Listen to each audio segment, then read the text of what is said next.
Keith, good morning. Please have a seat. So welcome back. I know it's day 2 and you're already feeling fairly well settled.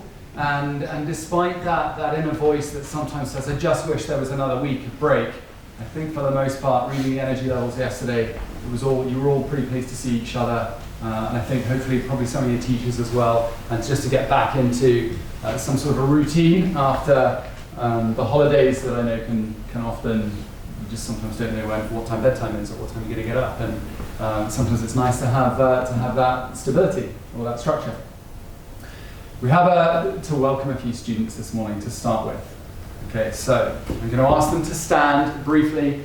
We're not going to ask them to sing this time or to dance or do any kind of performance. It's all just going to be very, very quick and easy. So please join me in welcoming Joe from Mexico. This is great.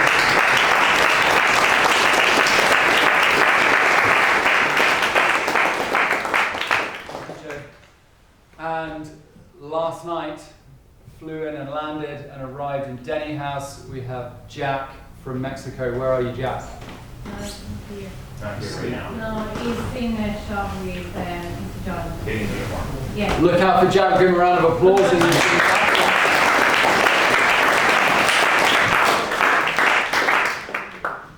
And many of you would have met him yesterday. Felix from Salt Spring. Felix, are you here this morning? The stand is here.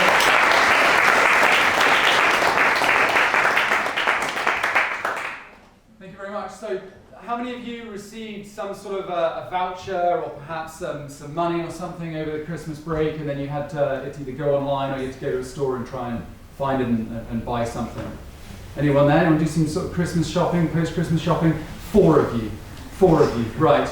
Okay, that's pretty low numbers from what I was anticipating, but that's okay. You probably got some beautifully boxed gifts, very well thought through, and that's wonderful too. So the Monroe family did a brief expedition down to Victoria on Sunday afternoon, and I'm not sure anyone in the family really enjoys shopping, so it was a bit of an interesting excursion. But we did manage to be relatively successful, and as always, for us these things just take longer than you anticipate. And really it was on the way back when we realized hunger was just going to drive us into some sort of a fast food place, and so we went to the Noodle Box. Does anyone here go to the Noodle Box regularly or been there? More people have been to the Noodle Box than have received vouchers for Christmas. Excellent. Okay, yeah. So we popped into the Noodle Box, and I went and looked. You get that sort of the large screen, and there's all you start sort of sifting through all the different options, and I think I had the Singapore curry, something like that. I know it was pretty good. But really that was my sort of decision-making moment, was moving in there and looking at that, and then I called a friend while we waited. And it dawned on me as I was thinking about what I wanted to talk about today, that my brain had made all of these subconscious decisions so that I really only had to focus on what kind of noodles I wanted, what kind of protein I wanted, whether I wanted it hot and fiery or just mild. As I parked the car, I did not think about really consciously putting my foot on the brake, didn't think about moving the gear stick into park, I didn't think about turning the key to the left and pulling it out, I didn't think about breathing, I didn't think about undoing my seatbelt, I didn't think about turning to the door and putting my hand on the door to open the door and then swing my legs. Didn't think about any of that, okay? Because that's just the habit that I've got into, because our brains are such incredible things that they're constantly trying to work out, okay, which behaviors are we performing regularly that are beneficial or that are learned over time that I want to just subconsciously remember and be able to go into an automatic state. So as I went into the Noodle Box, my brain was doing so many things for me that I just had to focus really on what my choices were and what my decisions were. Without forming habits, our brains would become absolutely overwhelmed and overloaded. The hundreds of thousands of minute decisions that your brain makes for you every single day, probably every single hour, so that you can rest and recover, so that you can focus on the things you really want to focus on, is absolutely staggering, and it's really an amazing thing. And I want to talk about the habit loop a little bit later. But to start with, I want to just see how many of you set New Year's resolutions out of interest. Does anyone set a New Year's resolution?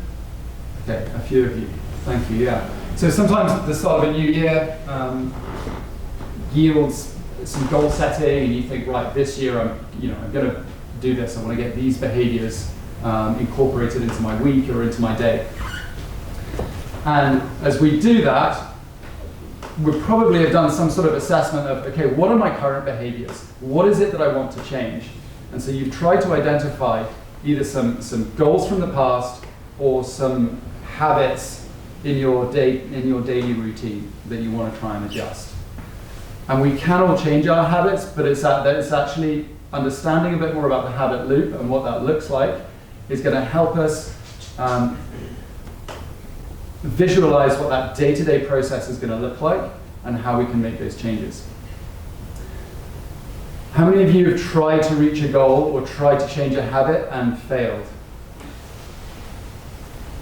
It's super common, and that's a really easy thing to do, is actually to fail and give up on working towards habit change, because it's really hard. They're so deeply ingrained in us. Because we are survivor animals, and if you look back through millennia before we started inventing all of this technology that brought us to this sort of apex predator that we are now, we're actually pretty vulnerable creatures, really, and could be attacked by a lot of wild animals, and our bodies are fairly robust, but not that robust that there's not a lot of danger in the natural world out there for us. And so it makes much more sense for your brain to remember all of those things in the world around it that are dangerous for your body and for your survival. And so that's one of the voices that you hear in your head is the critic's voice, because that kind of approach tends to be just a much more negative in its connotation. So you have that critic's voice in your head that says to you, you can't do this, okay, or you're going to struggle to do that. And then you have this other voice in your head, which is the coach's voice. And the coach's voice is that more positive voice that says, you've got this, yes you can. And those two voices, the negative voice is far more common because of what we are as creatures and as animals, and I know we consider ourselves people and civilized beings, but we're mammals, and that's where that voice comes from. So it's natural that you have it, and that's why can be so self-critical and can be so critical of the world. So we know we've got these two voices. We've got the critic's voice, we've got the coach's voice. Okay, so how can we try to listen more to the coach's voice and understand where the critic's voice comes from, and then listen to the coach's voice and work towards our goals in manageable ways. So one thing when you set a goal, and I think that these days, and hopefully in the school setting and through your educational path with coaches or in the classroom, as you set goals, I think we know more about how to try and achieve them, how to set them, how to set whether it's SMART goals, things that are achievable, things that are measurable, and then reassess them as you work towards them. But one of the reasons that New Year's resolutions can fall flat is that people, they try and think about who they want to be, and sometimes we don't always recognize who we are. And if you can find that self-awareness to recognize who you are, you're much more likely to set a goal that's in keeping with the sorts of behaviors that you're going to be able to move towards. Okay, as opposed to trying to take yourself somewhere that's just really not you. Okay, so keep that in mind as you set goals. The habit loop. An understanding of this, I think, will help you build daily processes that will create habits that will really be the ones that you have identified as being beneficial for you. The habit loop is essentially it's a cycle, but it's these three elements. Okay, so there's a cue, all right, a cue, something that prompts I'm going to forget the word now. I'm trying to do this without notes this morning. There's a cue, and then you have a routine. Okay, so that prompts a routine, which is either some sort of, that could be physical, that could be a mental routine, okay, or it could even be an emotional routine. And then there is a reward. Okay, the reward could also, you could also substitute that word maybe for a result. Okay, there's something happens as a result of that routine, and your brain has to determine whether it's worth remembering that routine.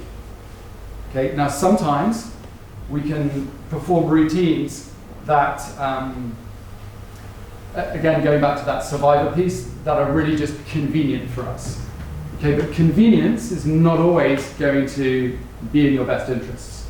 Okay, for you as a person, as you move through your day and as you move through your life. So as you think about your routine, so what sort of behaviors would you associate with yourselves and working towards this particular goal? What cues that behavior, and how are you deriving reward from that behavior? Okay, if you can understand how those three elements are working together, you can more effectively begin to make some change. So a few examples of this that I was thinking of is, I mean, an alarm clock is a really classic cue in the morning. Okay, so how many of you set an alarm clock in the morning so that you can wake up? Excellent. A number of you are just going off the old-fashioned method. You know, hit your head against the pillow 7 times if you want to wake up at 7 a.m., 8 times if you want to 8 a.m. Highly effective. So the alarm clock cue. So what kind of a routine does that trigger for you? You know, how many of you does that trigger? You're going to hit snooze. Okay, that's your routine, is the snooze. Now, how rewarding is that for you? Well, it might give you an extra 5 minutes in bed, which might feel good in the moment, because you didn't really want to get up then. Then you might hit it again. Then the alarm goes off again. You hit the snooze again. And you might be like, I do 2 or 3 snoozes before I get up. Okay, and so that might be nice. The reward's there because you're still in bed. But there's also an argument that the alarm clock's there to get you up in the morning, and your routine should be to get out of bed. And then for some people, it's a shower. You know, you go straight to the shower. It could be zombie mode, but you're there. You make it there. Warm water. You're refreshed. You might clean yourself at the start of the day, but it wakes you up. And for some people, that's their sort of medicine first thing in the morning and really gets them going. For others, it might be a get up, put sports gear on, go and work out, and that's what they like to do as part of their morning routine. That's part of their routine after that alarm cue. So start thinking about hunger is another classic cue as well, and that can actually can trigger a bit of an emotional routine depending on how hungry you are. Just this sort of fight for for survival and go and find some food, but here's an example of how you can adjust your approach so that you can use this understanding of a habit loop to change your habits. Today, for example, when hunger comes along and hits me today, and that's my cue, my routine is going to be to search for some food. I'm going to try and find something to eat. I have done nothing to prepare myself for snacks today or to eat well, or I've completely failed in that area. I haven't got anything in my bag. If I was to look in a fridge nearby, I'm not sure what I would find. I'm at sea. I have done nothing to organize myself for that cue. So my routine's, I just don't know what it's going to be. And right now, my prediction is that's not going to be particularly rewarding. I'm probably going to have something that's quite sugary, because I'm going to leave my hunger for a while until I absolutely can't take it any longer. And then I'll just take whatever's nearest to me. It's probably going to be something that's not good. Okay, so there's an example of like a habit loop that we can take control of, you can take control of, okay, by preparing yourself for the day for that particular cue. Okay, we know it's coming, and that's such a common thing, especially with all the body image that we're all dealing with these days, and just health. It's so great that there's so many positive things happening in the health world, and our knowledge in that area has developed so much in the last 20 years that goals around health seem to be a real priority for people at the moment, and that's such a good thing. Okay, so how to think about those habit loops that you have as part of your life in areas of health. Well done, Mr. Monroe. That was excellent this morning. Give him a round of applause.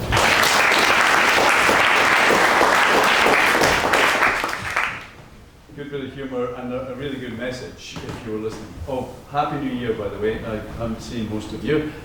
I was at an opera concert on Sunday evening in Vancouver of a former student. I was very, very proud of her and to be there. So if any of you like opera, come and talk to me about it. Where else was I going to go? Yes, habits. 21 days. 21 days. How many people have heard me say 21 days before about habits? Nobody. Okay. Research would tell us that it takes 21 days to acquire a habit and 21 days to lose a habit. So that's your goal. 21 days of doing the same thing and it'll become a habit. Hopefully it's a good thing. Right? But we're all pursuing excellence, and that's really what Mr. Monroe's talk is about. We're all pursuing personal excellence of some sort or another. And getting those habits is how you achieve that excellence, right? So I think it was Aristotle who said that we are what we repeatedly do. Excellence, therefore, is not an act, it's a habit. So think about what you repeatedly do, right? And then that becomes excellence, right? So if you're an excellent person who's kind and considerate and compassionate, you're doing that every day, and then you become an excellent person. Anyway, enough of that. Hope that you have an outstanding term, an outstanding few weeks ahead, and for the next 21 days, identify the habit that you're going to acquire that will take you to that excellence. Thanks, everybody. Yeah.